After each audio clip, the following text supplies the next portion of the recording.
Clip number 1285۔ اس clip میں آپ قرآن پاک کی سورہ صاد کی آیت نمبر 21 سے 23 تک کی تلاوت، ترجمہ قرآن اور تفسیر قرآن صراط الجنان سماعت فرمائیں گے۔ بسم اللہ الرحمن الرحیم۔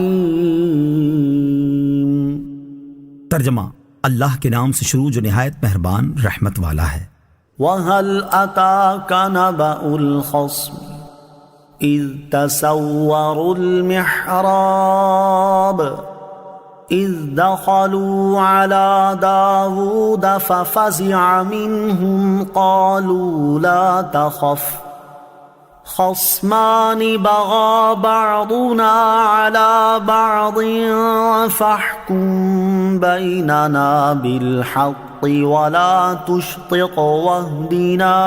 إلى سواء الصراط إن هذا أخي له 99 نعجة ولي نعجة واحدة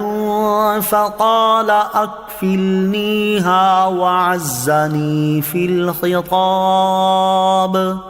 ترجمہ، اور کیا تمہارے پاس ان دعوے داروں کی خبر آئی جب وہ دیوار کود کر مسجد میں آئے؟ جب وہ داؤد پر داخل ہوئے تو وہ ان سے گھبرا گیا۔ انہوں نے عرض کی، ڈریے نہیں، ہم دو فریق ہیں، ہم میں سے ایک نے دوسرے پر زیادتی کی ہے، تو ہم میں حق کے ساتھ فیصلہ فرما دیجئے اور حق کے خلاف نہ کیجئے گا، اور ہمیں سیدھی راہ بتا دیں۔ بے شک یہ میرا بھائی ہے، اس کے پاس 99 دمبیاں ہیں اور میرے پاس ایک دمبی ہے، اب یہ کہتا ہے کہ وہ بھی میرے حوالے کر دو، اور اس نے اس بات میں مجھ پر زور ڈالا ہے۔ وَهَلْ أَتَاكَ نَبَأُ الْخَصْمِ، اور کیا تمہارے پاس ان دعوے داروں کی خبر آئی؟ مشہور قول کے مطابق یہ آنے والے فرشتے تھے جو حضرت داؤد علیہ السلام کی آزمائش کے لیے آئے تھے، اور انہوں نے جو یہ کہا ہم میں سے ایک نے دوسرے پر زیادتی کی ہے، اس کے بارے میں صدر الافاضل مفتی نعیم الدین مراد آبادی رحمۃ اللہ تعالی فرماتے ہیں، ان کا یہ قول ایک مسئلے کی فرضی شکل پیش کر کے جواب حاصل کرنا تھا، اور کسی مسئلے کے متعلق حکم معلوم کرنے کے لیے فرضی صورتیں مقرر کر لی جاتی ہیں اور معین اشخاص کی طرف ان کی نسبت کر دی جاتی ہے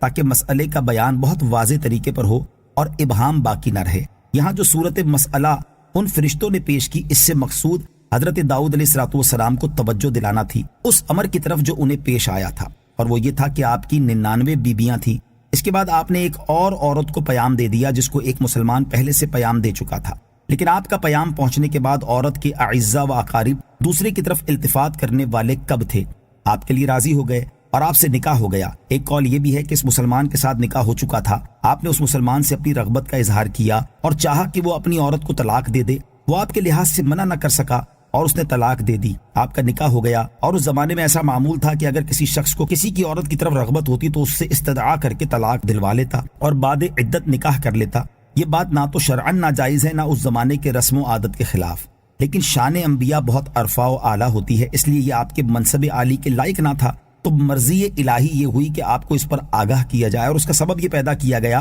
کہ ملائکہ مدعی یعنی دعویٰ کرنے والے اور مدعا علیہ یعنی جس کے خلاف دعویٰ کیا جائے کی شکل میں آپ کے سامنے پیش ہوئے۔ گفتگو کے آداب کی خلاف ورزی ہونے پر کیا کرنا چاہیے؟ دیوار کود کر آنے والوں نے آتے ہی اپنی بات شروع کر دی اور حضرت داؤد علیہ السلام خاموشی کے ساتھ ان کی بات سنتے رہے۔ اس سے معلوم ہوا کہ اگر کوئی شخص گفتگو کے آداب کی خلاف ورزی کرے تو اسے فوراً ملامت اور ڈانٹ ڈپٹ کرنے کی بجائے پہلے اس کی بات سن لینی چاہیے تاکہ یہ معلوم ہو جائے کہ اس کے پاس اس کا کوئی جواز تھا یا نہیں، اور اگر جواز نہ بھی ہو تو بھی ممکنہ حد تک صبر ہی کرنا چاہیے، جیسا کہ حضرت داؤد علیہ السلام نے فرمایا۔ رسول کریم علیہ السلام آداب گفتگو کی خلاف ورزی ہونے پر درگزر کرتے اور صبر فرمایا کرتے تھے، اور اس سلسلے میں حضرت زید بن ثانہ رضی اللہ تعالیٰ عنہ کا واقعہ مشہور ہے کہ انہوں نے اسلام قبول کرنے سے پہلے ایک مرتبہ انتہائی سخت انداز میں حضور اقدس صلی اللہ علیہ وسلم سے کلام کیا، لیکن حضور پر نور علیہ السلام نے نہ صرف خود حلم، صبر اور عفو و درگزر کا مظاہرہ فرمایا بلکہ صحابہ کرام رضی اللہ تعالیٰ عنہم کو بھی ان کے ساتھ نرمی کرنے کا حکم ارشاد فرمایا۔